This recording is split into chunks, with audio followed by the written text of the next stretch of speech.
السلام عليكم ورحمة الله وبركاته. هنعمل مع بعض النهاردة الحواوشي بطريقة سهلة وبسيطة جدا، وبنص كيلو لحمة بس هتعملي كمية كبيرة جدا.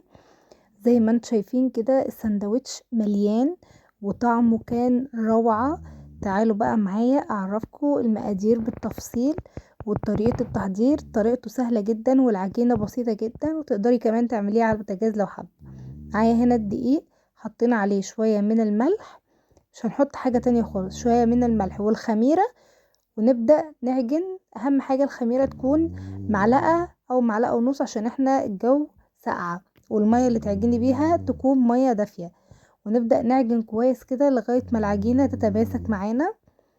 زي ما انتم شايفين كده تكون عجينة متماسكة، ما تكونش عجينة سايبة ولا تكون عجينة طرية قوي.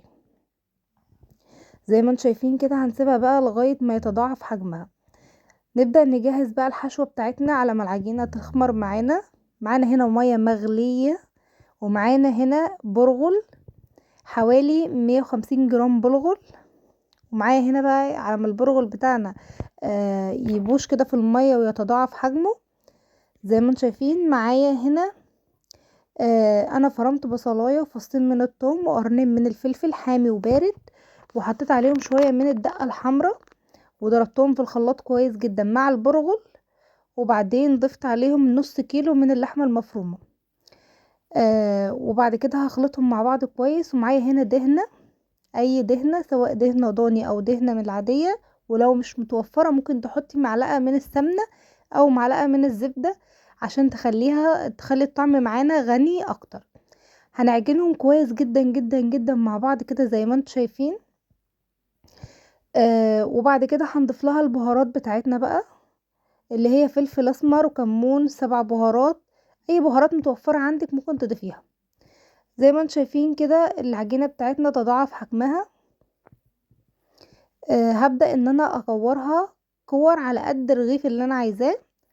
زي ما انتم شايفين كده العجينة معايا هنا عملت حوالي 11 واحدة بالظبط، 11 رغيف. هبدأ ان انا افردها زي ما انتم شايفين كده بنشابة او اي اداة فرد عندكم. بالطريقة دي طريقته سهلة وبسيطة جدا. هبدأ ان انا اعملها مدورة كده عشان تبقى على قد الرغيف بتاعي.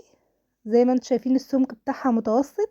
هنفض اي دقيق زيادة بقى، اي دقيق زايد كده هنشيله خالص. وبعد كده هنجيب اللحمة اللي احنا عملناها مع بعض وهنبططها بالشكل دوت علشان تبقى على قد الرغيف. انا هعمله نص، حابين تعملوه مدور تمام، حابين تعملوه نص تمام. انا بقفله بالطريقه ديت كده. اهم حاجه تقفلوه كويس عشان ما يفتحش منكم في الفرن، لان اللحمه طريه وممكن يفتح مننا في الفرن.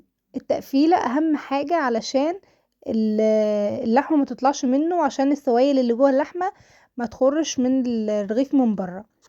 انا خلصت الكميه كلها زي ما انتم شايفين كده، ودهنت وشه بالسمنه او الزبدة وتخرموه كويس علشان ما ينفش معاكم في الفرن، ويتحمر بالشكل دوت. وبألف هنا وشفا، ويا رب تكون الطريقة بتاعتي بسيطة وسهلة على قلبكم و... وان شاء الله تجربوا والطعم يعجبكم. وزي ما انتم شايفين كده الرغيف تحفة، وبألف هنا وشفا.